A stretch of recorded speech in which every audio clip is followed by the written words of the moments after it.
Saya sebagai pelajar, ketika kita sedang malas belajar, bukan kita, antum, saya tidak ikutan. Cari kosakata yang bagus ya. Saya. Jadi orang-orang Indonesia, walaupun tidak semua pada umumnya, suka agak keliru menyampaikan kalimat. Kita itu sering dibodohi. Anda yang dibodohi, saya tidak. Jadi kalau bodoh jangan ngajak-ngajak kita. Nah, itu jadi masalah dia. Ini ada tipikal orang kelima. Itu agak aneh. Kalau yang pertama kan rajulun yadri annahu yadri. Masya Allah, orang pintar yang tahu dia pintar. Yang kedua, rajulun yadri annahu la yadri. Orang pintar yang tahu dia belum pintar, karena merasa belum tahu dia belajar. Yang ketiga, rajulun la yadri annahu yadri. Orang yang belum pintar, dia nggak tahu dia pintar. Dia harus bangun dari mimpinya. Itu seperti orang tidur.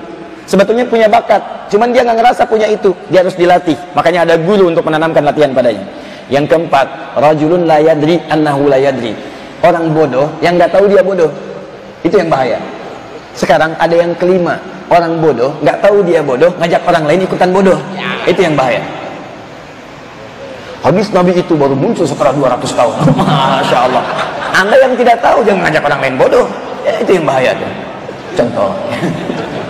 Saya bukan bicara yang kemarin, itu sudah lama. Itu sudah disampaikan sama Ernest Rutherford yang lahir tanggal 22 Juni tahun 1850. Isya kurang 24 menit lahir dia, ya. Lahir Isya kan 1914, dia lahir 1850. Ya, Isya kurang 24 menit. Ya. Kemudian wafatnya ba'da Isya, ya, lewat 11 menit. Pada tanggal 13 November tahun 1925. Dialah orang pertama dari kalangan orientalis yang mengatakan hadis itu baru bisa dikumpulkan 200 tahun setelah wafatnya Nabi. Karena itu dia katakan, karena baru dikumpulkan 200 tahun setelah wafatnya Nabi, maka kualitas hadis itu tidak bisa dipakai.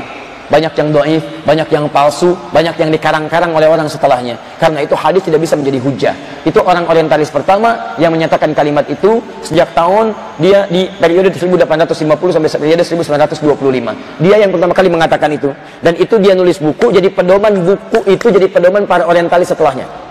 Makanya orientalis-orientalis sekarang kalau nyerang-nyerang hadis dia akan jauh dari kalimat itu. Bukunya dari situ. Dari situ. Jadi kalau ada orang sekarang mengatakan, maaf, hadis itu baru dikumpulkan 200 tahun setelah wafatnya Nabi, katakan padanya, nggak usah pakai dalil. Maaf Pak, Anda telat. Anda terlambat. Terlambat banget. Anda kepagian, kesorean, kemalaman, kesiangan dan sebagainya.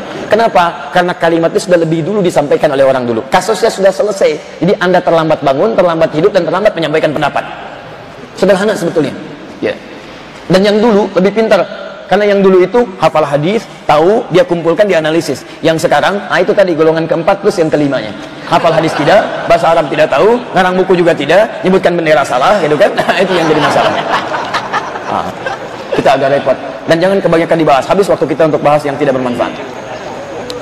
Iman naik turun. Bagaimana cara menjaganya? Sudah ada rumusnya dari Nabi. Lihat di kitab Al-Bukhari, Sahih Al-Bukhari, jilid yang pertama, di kitab yang pertama, bab yang pertama, namanya Kitabul Iman. Ada 57 hadis di situ. Di situ dikumpulkan oleh Imam Al-Bukhari untuk memberi petunjuk pada kita. Nabi menyebutkan prinsip-prinsip bagaimana cara menaikkan iman, jaga supaya enggak turun. Kemudian dikumpulkan oleh Imam Al-Bukhari ada 57 hadis. Ini cara dari Nabi. Anda kerjakan itu, maka dengan itu insya Allah iman Anda akan naik, dijaga dari penurunan-penurunan. Contoh, kalimat kita ambil satu saja dari hadis itu.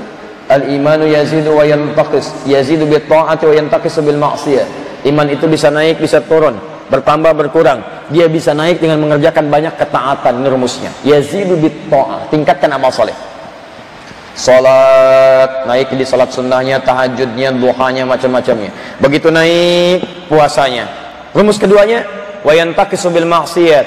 Dia bisa menurun dengan mengerjakan maksiat. Tutup maksiat. Pintu maksiat tutup. Tangan jaga dari maksiat, mata jaga dari maksiat, telinga jaga dari maksiat. Karena kalau maksiat sudah masuk, ini sumber iman gak bisa masuk karena ketutup dengan maksiat. Ketutup. Quran surah ke-6 ayat 25. Wa fi adhanihim waqra. Ada orang yang telinganya kena sumbatan. Tersumbat karena sering dengan maksiat. Bukan gak bisa dengar, tapi gak bisa nyambung ke jiwanya. Ya, maaf. Allahu Akbar, Allahu Akbar. Adzan. Dia nggak bisa dengar, bukan nggak bisa dengar, nggak artinya nggak terdengar, tidak. Dia terdengar, cuman kalimat itu nggak sampai dalam jiwanya. Kenapa? Karena sering dengan maksiat, gibah, musik yang tidak jelas terus masuk sana sini, maksiat dengan telinganya. Ketika sampai maksiat pada telinganya, maka itu akan jadi penutup. Lihat sini, ya, ini gelas, nggak ada penutupnya. air bisa masuk, mic bisa masuk, segala bisa masuk. Tapi ketika maksiat datang, ada penutup. Allahu Akbar, mental, nggak bisa masuk. Wa fi adhanihim waqra. Pada rumah dekat masjid, 5 meter.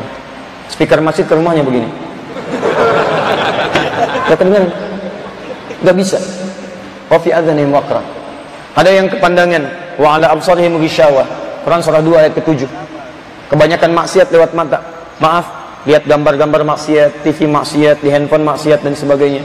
Itu kalau kebanyakan maksiat. Kalau terbiasa melihat yang tidak baik, yang baik gak peka lagi. Gak peka lagi. Antum lewat masjid tuh. Aneh ya. Dari sekian hamba Allah yang hadir di muka bumi, cuman antum yang lewat masjid. Yang lain lewat jalan yang lain. Dan antum melihat masjid, melihat orang sholat pas adzan kedengaran, kelihatan. Tapi kenapa hati antum tidak bergerak untuk datang ke masjid? Barangkali cek, dalam mata antum sering lihat maksiat. Sehingga gak ada kepekaan. Yang paling bahaya, paling bahaya, ketika mata biasa dipakai maksiat, maka kebaikan tertutup nanti. Ya fi qulubihim khatamallahu ala qulubihim. Quran surah 2 ayat ke-7. Khatamallahu ala qulubihim, terkunci itu. Dia lihat tapi nggak ada. Kalau hatinya terkunci, maka mohon maaf, suara hati yang baik nggak muncul lagi, nggak muncul. Kalau nggak pernah berbuat maksiat, begitu melakukan perbuatan maksiat pertama, hatinya keras mengingatkan. Misal, handphone ada kelihatan. Antum iseng-iseng ngambil handphone misalnya begini. Itu hatinya akan mengatakan, jangan kerjakan, itu bukan punya kamu. Salah kamu, salah. Antum akan gelisah, nggak bisa tenang antum. Nggak percaya keluar, pakai sendal orang lain. Cek keadaan hati anda. Begitu dipakai sendal orang lain, hati anda akan mengatakan, ini bukan punya kamu. Bukan punya kamu. Di anda bawa kemanapun, anda nggak akan enak perasaan. Tidur nggak enak, ini nggak enak, ingin mengembalikan. Tapi kalau sering berbuat maksiat, terkuncilah yang baik ini. Yang ada yang kotornya nafsu. Begitu keluar, pakai sendal. Pakai sama dia. Ini bukan punya kamu. Masya Allah. Oh bukan. Yang punya kamu tuh yang lebih bagus sana tuh. Ambil. Oh Masya Allah. Pencuri. Jika di rumah Allah sudah bisa mencuri, maka Masya Allah. Itu luar biasa. Ada yang salah dalam jiwanya. Itu ya. Kerjakan ketaatan, tinggalkan maksiat. Saya jawab dulu yang datang dari kita pagi ini.